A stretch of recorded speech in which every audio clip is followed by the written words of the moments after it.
ముద్రగడ పద్మనాభం కాపు reservation ఉద్యమ నేతగా పేరు. కాపులపై తనకే పేటెంట్ ఉన్నట్లు మాట్లాడుతూ ఉండటం ఆయన స్టైల్. దశాబ్ద కాలం ప్రత్యక్ష రాజకీయాలకు దూరంగా ఉంటున్న ఆయన వైసీపీ లీడర్ అవతారం ఎత్తారు. వైసీపీకి కాపు సామాజిక వర్గం మద్దతు కూడగట్టడానికి నానా పాటలు పడ్డారు. ఆ క్రమంలో ఆయన చంద్రబాబు సహా పవన్ కళ్యాణ్, చిరంజీవిలపై సంచలన వ్యాఖ్యలు చేసి విమర్శలు మూటగట్టుకున్నారు. పిఠాపురంలో పవన్ ని ఓడించకపోతే తన పేరు మార్చుకుంటారని శపథం చేసి పద్మనాభరెడ్డిగా మారిపోయారు.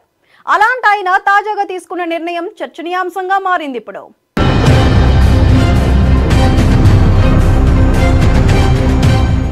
ముద్రగడ పద్మనాభం కాపు ఉద్యమ నేతగా తెగ హడావిడి చేశారు. 3 సార్లు శాసనసభ్యుడిగా, ఒకసారి ఎంపీగా, 2 సార్లు రాష్ట్ర మంత్రిగా పనిచేసిన సీనియర్ పొలిటీషియన్. గోదావరి జిల్లాల్లో బలమైన కాపు సామాజిక వర్గానికి పెద్దన్నగా వ్యవహరించడానికి నానా పాట్లు పడ్డారు. అలాంటి ముద్రగడ పద్మనాభం మాటంటే మాటే అని పలు సందర్భాల్లో నిరూపించుకున్నారు. పవన్ కళ్యాణ్ పిఠాపురంలో గెలిస్తే తాను పేరు మార్చుకుంటాను అని సవాల్ చేసి దానికి కట్టుబడి పద్మనాభరెడ్డి అని మార్చుకున్నారు.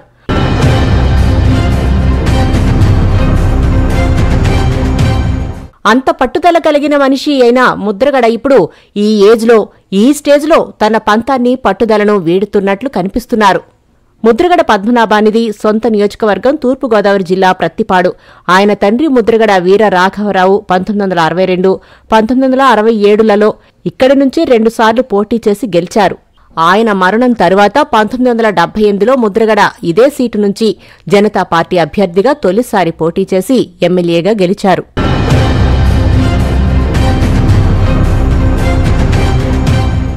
ఆ తరువాత ముద్రగడ పద్మనాభం టీడీపీలో చేరారు. 1983, 1985లలో ఆయన ప్రత్తిపాడు నుంచి టీడీపీ ఎమ్మెల్యేగా పనిచేశారు. 1989లో ఆయన కాంగ్రెస్ నుంచి పోటీ చేసి అదే ప్రత్తిపాడులో ఘన విజయం సాధించారు. అయితే 1994లో కాంగ్రెస్ నుంచి పోటీ చేసిన ముద్రగడను ప్రత్తిపాడు ఓటర్లు మొదటిసారి ఓడించి కోలుకోలేని షాక్ ఇచ్చారు.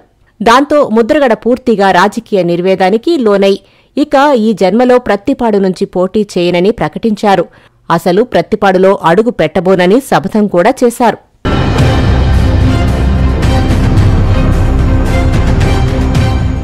తర్వాత మళ్లీ టీడీపీలో చేరిన ముద్రగడ పద్మనాభం కాకినాడ ఎంపీగా గెలిచారు.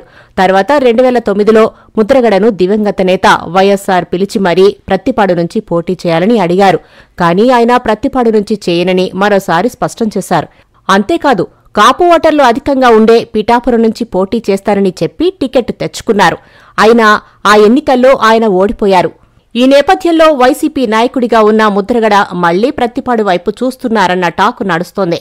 మరి ప్రత్తిపాడులో పోటీ చేయను అని చెప్పి దాదాపు 3 దశాబ్దాలుగా ఆ నియోజకవర్గానికి దూరంగా ఉన్న ముద్రగడ మళ్లీ ప్రత్తిపాడు వైపు చూస్తున్నారన్న అంశం హాట్ టాపిక్గా మారింది. అయితే తన కోసం కాదని, తన కుమారుడు గిరి రాజకీయ భవిష్యత్తు కోసమని ఆయన తన సన్నిహితులతో చెబుతున్నారని ప్రచారం సాగుతోంది.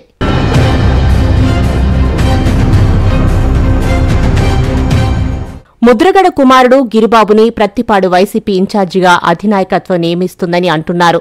తనతో పాటు తన తండ్రి ప్రాతినిధ్యం వహించిన ప్రత్తిపాడు నుంచి తన వారసుడిని పోటీకి దించి ఎమ్మెల్యేగా గెలిపించుకోవాలని ముద్రగడ చూస్తున్నారట.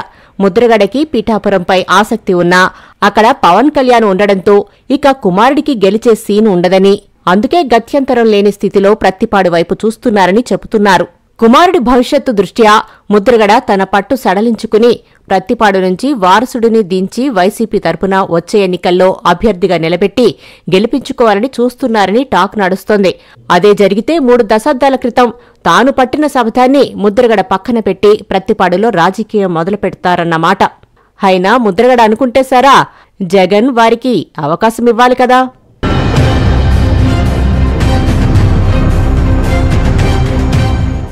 కాకినాడ పోర్టులో రేషన్ మాఫియా వెనుక మాజీ ఎమ్మెల్యే ద్వారంపూడి చంద్రశేఖర్ రెడ్డి కుటుంబం ప్రధాన పాత్ర పోషించినట్టు ఆరోపణలు వెల్లువెత్తుతున్నాయి. బియ్యం వ్యాపార సామ్రాజ్యానికి ఆయన కుటుంబమే అధిపతిగా వ్యవహరించింది. వైసీపీ ప్రభుత్వంలో కాకినాడ సిటీ ఎమ్మెల్యేగా ఉన్న చంద్రశేఖర్ రెడ్డి తన తండ్రి, సోదరుడికి కీలక పదవులు దక్కేలా చేసుకుని కాకినాడ పోర్టుని రేషన్ బియ్యం అక్రమ రవాణాకు అడ్డాగా మార్చుకున్నారంట. వైసీపీ హయాంలో రేషన్ బియ్యంపై మొత్తం ఆయన కుటుంబ పెత్తనమే నడిచిందట. అయితే ఇప్పుడు డిప్యూటీ సీఎం పవన్ ప్రత్యేక దృష్టి సారిస్తూ ఉండటంతో కాకినాడ పోర్టుతో ద్వారంపూడి బంధం పూర్తిగా తెగిపోయిందంటున్నారు.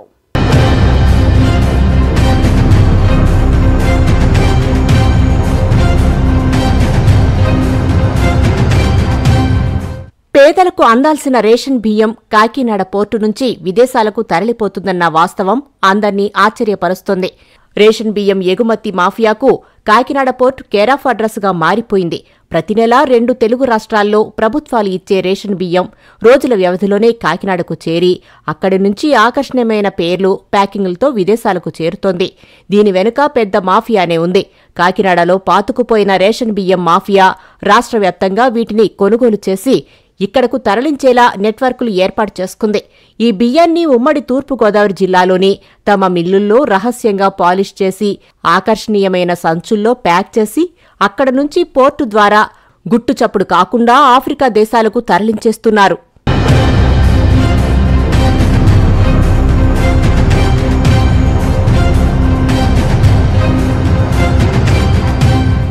గత వైసీపీ ప్రభుత్వ హయాంలో ఈ రేషన్ బియ్యం స్మగ్లింగ్కు అడ్డు అదుపు లేకుండా పోయిందంటున్నారు. కొందరు ప్రభుత్వ పెద్దల సహకారంతో గడిచిన 5 ఏళ్లలో పోర్టు నుంచి వెళ్లిన బియ్యం ఎగుమతుల వివరాలు 950 కోట్ల పైగానే ఉంటుందని అంచనా. కాకినాడ సిటీ నియోజకవర్గం ఎమ్మెల్యేగా పనిచేసిన వైసీపీ కీలక నేత ద్వారంపూడి చంద్రశేఖర్ రెడ్డి కుటుంబం చేతిలో ఉన్న రైస్ మిల్లులు, పౌర సరఫరాల శాఖ అధికారుల సహకారంతో ఈ మాఫియా విస్తరించిందట. ఎక్కడా తనిఖీలు, దాడులు లేకుండా అధికారులను మామూళ్ల మత్తులో ముంచి బియ్యాన్ని దేశాలు దాటించేశారంటున్నారు.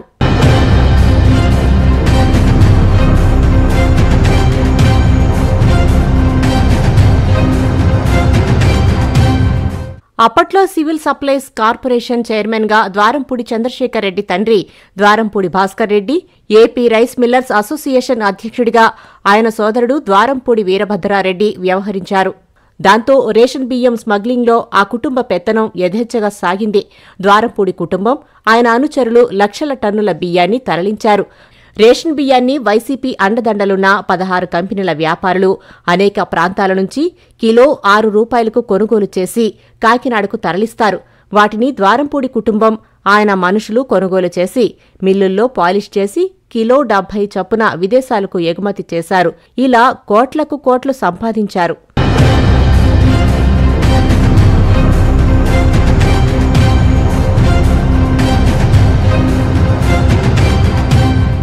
రేషన్ బియ్యం విదేశాలకు తరలిపోతుందని తెలిసినా గడిచిన 5 ఏళ్లపాటు సదరు కీలక నేతలకు ఎదురు చెప్పే ధైర్యం చేయలేక వ్యవస్థలు నిస్సహాయంగా మారాయి.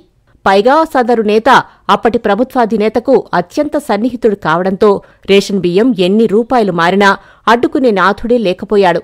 రేషన్ బియ్యంతో పాటు అనేక జిల్లాల్లో పేదలకు రాష్ట్ర ప్రభుత్వం పౌష్టికాహారం కింద పంపిణీ చేసిన పోర్టిఫైడ్ బియ్యాన్ని సైతం మాఫియా పాలిష్ చేసి విదేశాలకు ఎగుమతి చేసిందట.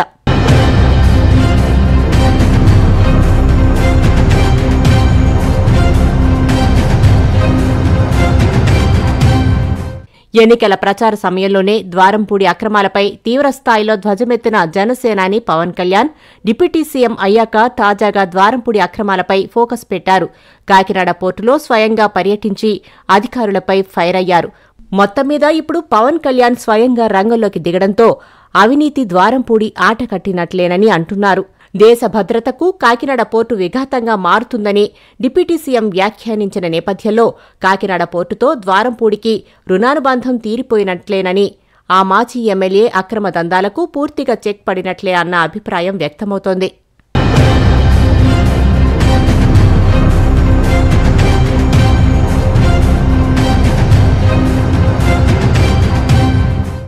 ఇది వాళ్ళ ఇన్సైడ్ స్టోరీ. మరో ఎపిసోడ్లో మళ్ళీ